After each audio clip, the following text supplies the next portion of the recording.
a sample of n octane 1.14 ग्राम दिया हुआ है was completely burnt in excess of oxygen in a bomb calorimeter whose heat capacity is 5 kilojoule per kelvin. देखिए bomb calorimeter की heat capacity दी हुई है यानी C is equals to 5 kilojoule per kelvin. Mass of n octane भी दिया हुआ है जो कि है 1.14 grams. Okay, as a result of combustion reaction जो इसको बर्न किया the temperature of the calorimeter is increased by 5 kelvin, यानी जो डेल्टी चेंज इन टेम्परेचर हो गया 5 केल्विन हो गया।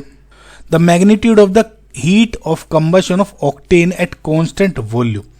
देखो इसमें एक चीज ध्यान रखो बच्चों, डेल्टी दिया हुआ है, सी दिया हुआ है, बॉम्ब कैलोरीमीटर दिया हुआ है, तो वी नो जब ऑक्टेन को आप हीट कर रहे हो, बर्न कर रहे हो, तो जो हीट जनरेट हुई है वो जो हीट जनरेट होगी Q वो एब्जॉर्ब हो रही है बॉम्ब कैलोरीमीटर में। ओके, तो पहले आप क्या करते हैं, हीट जो Q है हीट कैपेसिटी इसकी अकॉर्डिंग बॉम्ब कैलोरीमीटर की वो निकाल लेते हैं कि कितनी हीट इसने एब्जॉर्ब की होगी, जिसमें क्योंकि 5 के टेम्परेचर दिया हुआ है, समझ रहे, ये क्या है Q absorb by bomb calorimeter. अब क्योंकि जितनी एब्जॉर्ब की होगी उतनी ही Q निकली होगी। अच्छा इसमें आप देखो कंफ्यूज मत होना, इसमें क्या है कि ऑक्टेन को आपने बर्न किया, इसको बर्न करने के बाद कुछ हीट निकली होगी और जो वो हीट निकली है वो आपके बॉम्ब कैलोरीमीटर ने एब्जॉर्ब कर ली। अब जितनी बॉम्ब कैलोरीमीटर ने एब्जॉर्ब करी उसका डेल्टी दिया हुआ इंक्रीज हुआ और उसका सी भी दिया हुआ है, तो Q इज इक्वल टू सी डेल्टी से वो जितनी हीट एब्जॉर्ब हुई वो निकाल लेंगे और जितनी एब्जॉर्ब हीट हुई वो निकालने के बाद आप अपना बाकी की जो हीट ऑफ कंबशन ऑक्टेन की वो निकाल सकते हैं। समझ में आया डिफरेंस? तो Q is equal to 5 into आपका डेल्टी कितना है 5, ये हो गया kilo joule per kelvin into delta T कितना हो गया 5 केल्विन यानी 25 किलो जूल्स।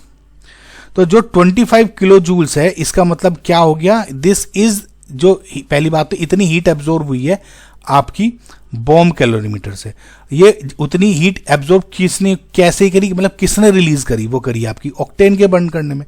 इसका मतलब इसको ये हीट एब्जॉर्ब्ड है वही हीट रिलीज भी होगी ऑक्टेन की, तो इसका मतलब जो 25 किलो जूल आपकी हीट है वो is released by 1.14 gram octane. समझना?